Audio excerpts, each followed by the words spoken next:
νομίζανε οι Έλληνες, γιατί να μην κρυβόμαστε, ότι ναι, η Ελληνική Επανάσταση είχε τους ήρωές της, τους Κολοκοτρώνιους, τους Καραϊσκάκηδες, τους Μιαούλιδες, τους όλους, αλλά την ουσία του πράγματος, την ελευθερία της Ελλάδος, την κέρδισε μόνο ο Ιωάννης ο Καποδίστριας. Ξεχάστε τα όλα λοιπόν, ξεχάστε τον Κολοκοτρώνη, τον Καραϊσκάκη, τον Μιαούλη και υπολογίστε μόνο τον Ιωάννη τον Καποδίστρια. Οι άλλοι δεν κάνανε μία μπροστά του. Αυτά λέει ο Λαμπράκης. Με εντυπωσιάζει πάντοτε που όποτε ανακατεύει ιστορικά δεδομένα, δεν ξέρει τι βγάζει στο στόμα του. Είμαι ο Μίτς Φατούρος και τυχαίνει να είμαι επίσης και ο εκδότης των απομνημονευμάτων του Κολοκοτρώνη στα ελληνικά και στα αγγλικά. Το βιβλίο μπορείτε να το βρείτε από το Amazon. Μέσα έχω βάλει και μια μετάφραση ενός κειμένου που εξιστορεί την ιστορία των κλεφτών πριν από τα 1821. Η μετάφραση και το αγγλικό κείμενο για τους κλέφτες πριν από το 1821 είχαν γραφτεί από την Elizabeth Mayhew Edmonds. Έχοντας λοιπόν διαβάσει αρκετές φορές τα απομνημονεύματα του Κολοκοτρώνη που μπορείτε να τα βρείτε από το Amazon,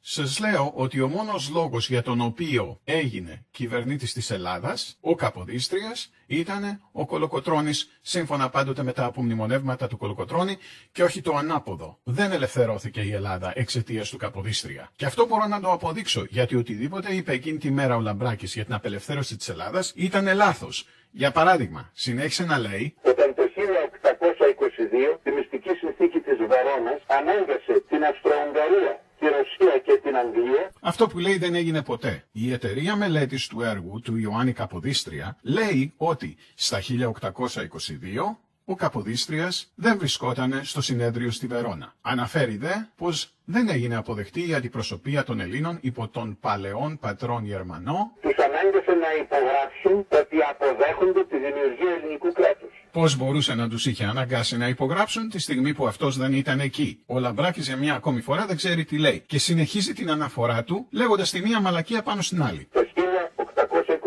αντιπρόσωπος ο Ιωάννης Καποδίστριας, ενώ ο Τσάρος ο Αλέξανδρος ο Δεύτερος από τη Ρωσία. Ο Αλέξανδρος ο Δεύτερος έγινε αυτοκράτορας στα 1857. Ο Λαμπράκης αναφέρεται στον Αλέξανδρο τον Πρώτο. Ο Τσάρος Αλέξανδρος ο Πρώτος ήταν ο Τσάρος της Ρωσίας στα 1822. Ο Μέτερνιχ από την Αυστρο-Ουγγαρία και ο Βέλτον, ο οποίος είχε κερδίσει τη μάχη του Βατερλό πριν από 7 χρόνια εναντίον του Ναπολέον. Έτσι να κάνουμε λίγο επίδειξη γνώσης, μόνο που ο Wellington δεν ήταν ο Wellington.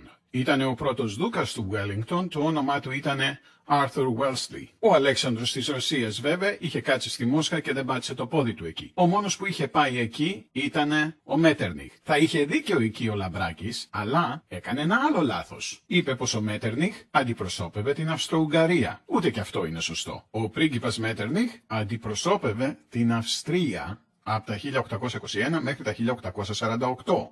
Η αυτοκρατορία της Αυστρίας διατηρήθηκε μέχρι τα 1867. Η Αυστρο-Ουγγρική Αυτοκρατορία δημιουργήθηκε στα 1867. Επομένως ο Μέτερνιχ δεν θα μπορούσε ποτέ να είχε αντιπροσωπεύσει μια αυτοκρατορία που δεν υπήρχε στην εποχή του. Αυτοί ήταν οι Υπουργοί Εξωτερικών, οι οποίοι αποφάσισαν και υπέγραψαν και αποδέχτηκαν τη δημιουργία του ελληνικού κράτους.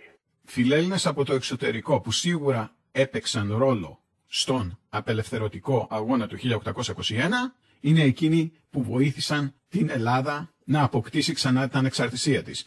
Παράδειγμα, ο Ντελακρουά με τους πίνακές του και τον επαναστατικό τρόπο με τον οποίο ζωγράφιζε το τέλειο τέρι για να απεικονίσει την τραγωδία του Μεσολογγίου και τη σφαγή της Χίου. Εκτός από τον Ντελακρουά υπάρχει και ο Λόρδος Βύρονας που είχε πεθάνει ο ίδιος στο Μεσολόγγι στα 1824. Και δεν ήταν οι μόνοι. Οι τρεις υποτιθέμενοι υπουργοί εξωτερικών που δεν βρίσκονταν στη Βερόνα στα 1822 δεν είχαν να κάνουν τίποτα με μια φανταστική συμφωνία. Οι πεφωτισμένοι της Βαβαρίας και οι Ιλουμινάτοι απέκτησαν λοιπόν μια μυστικοπαθή σημασία για την ψυχή των Ελλήνων.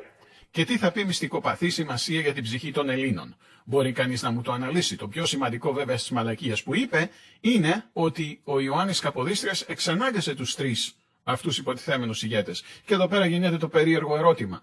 Πώς τους εξανάγκασε, τι είχε δηλαδή, έβγαλε το βούρδουλα και τους έδιρε? Και είναι ο διαφωτισμός, τον ονόμασαν ο διαφωτισμός. Για να γίνει δεν ήταν τίποτα άλλο από την επαναφορά των ελληνικών αρχών. Πιθανόν αναφέρεται με το διαφωτισμό στο κίνημα του 1800, αλλά η αναγέννηση προηγείται 4 αιώνες ή τουλάχιστον 3 αιώνες και ξεκινάει με τον καρδινάλιο Βυσαρίωνα, ο οποίος ήταν επίσκοπος στο Βυζάντιο και όταν έπεσε η Κωνσταντινούπολη κατέφυγε υπό την προστασία του Πάπα. Ο Βυσαρίων πήρε μαζί του περίπου 800 αρχαία ελληνικά συγγράμματα, τα οποία απετέλεσαν τον πυρήνα της γνώσης που δημιούργησε την αναγέννηση 3 αιώνες πρωτήτερα από ό,τι λέει ο Λαμπράκης. Των ελληνικών αξιακών συστημάτων, τα οποία τα έκλεψαν πάλι αυτοί οι πεφωτισμένοι της Βαβαρίας. Ναι, οι πεφωτισμένοι της Βαβαρίας κλέψανε τα συγγράμματα που είχε πάει ο Βυσαρίωνας στη Δύση 3 αιώνες ή 4 πριν τους πεφωτισμένους. Και καθόσαστε και τον ακούτε.